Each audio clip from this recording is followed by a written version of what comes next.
السلام علیکم دوستو اللہ تعالیٰ کی رحمتوں میں سے ایک رحمت بارش بھی ہے جس سے ہر انسان بہت لطف اندوز ہوتا ہے، لیکن پاکستان میں حالیہ بارشیں انسانوں کے لیے حکومتی بد انتظامی کی وجہ سے باعث زحمت بن چکی ہیں، جو کہ سیلاب آنے کی بڑی وجوہات میں سے ایک ہیں۔ آج ہم آپ کو اس ویڈیو میں پاکستان میں ہونے والی تباہ کاریوں اور سیلاب کی وجہ سے ہونے والے جانی اور مالی نقصان کے بارے میں بتانے جا رہے ہیں۔ آگے بڑھنے سے پہلے ہمارے چینل ریئل فیکٹ انفو کو سبسکرائب کر لیں اور ساتھ دیے گئے بیل آئیکن کو لازمی دبائیں اور ہماری ویڈیو پسند آنے کی صورت میں لائک لازمی کریں۔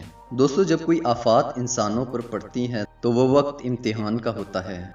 آپ جانتے ہیں کہ اس وقت تقریباً پورے پاکستان میں مثلاً سندھ، بلوچستان، خیبر پختونخوا، گلگت بلتستان، ساؤتھ پنجاب، جہاں پر زندگی پوری آب و تاب سے طلوع ہو رہی تھی، وہاں ایک ایسی آفت آن پہنچی ہے جس کے بارے میں لوگوں کا وہم و گمان نہ تھا۔ دوستو، پاکستان کی 75 سالہ تاریخ میں پہلے بھی سیلاب آ چکے ہیں، مگر ان سیلابوں کے نتیجے میں ہونے والے جانی اور مالی نقصان سے سیکھنے کی بجائے ہمارے حکمران ایک اور آفت آنے کا انتظار کرتے ہیں۔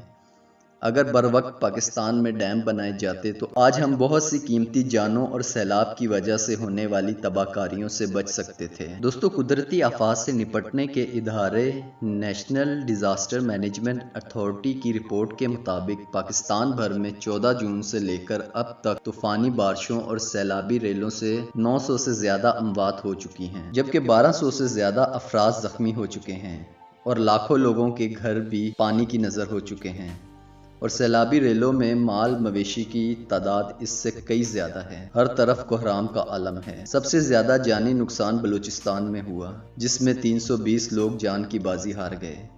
سندھ میں 260، خیبر پختونخوا میں 187، ساؤتھ پنجاب میں 184، آزاد کشمیر میں 41 اور اسلام آباد میں ایک شخص اپنی جان سے گئے۔ دوستو، بارش اور سیلاب کی وجہ سے کئی ایکڑ فصل زیر آب آ چکی ہے، جن کی وجہ سے ملک میں خوراک کا بحران پیدا ہونے کا خدشہ کافی حد تک بڑھ چکا ہے۔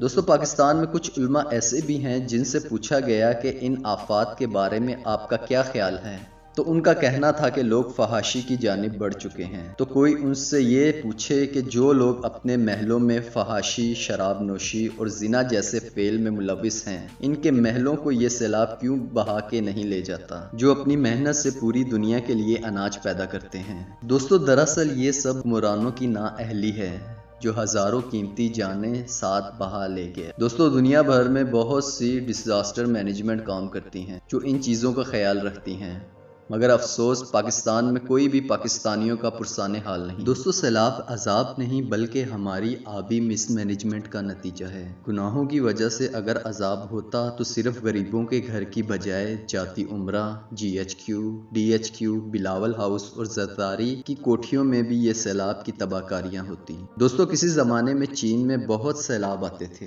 پھر انہوں نے سیلاب کا توڑ نکالا اور سینکڑوں ڈیم بنا ڈالے۔ آج چین میں سیلاب نہیں آتے۔ دوستو، اگر ہم پوری دنیا کی مخالفت کے بعد ایٹم بم بنا سکتے ہیں تو چند ضمیر فروشوں کی مخالفت کے بعد کالا باغ ڈیم کیوں نہیں بنا سکتے؟ دوستو، آخر میں اللہ تعالیٰ سے دعا ہے کہ اللہ تعالیٰ ہمیں ایسی آفات سے محفوظ رکھے اور سیلاب سے متاثرہ افراد کی مدد کرے۔ آمین۔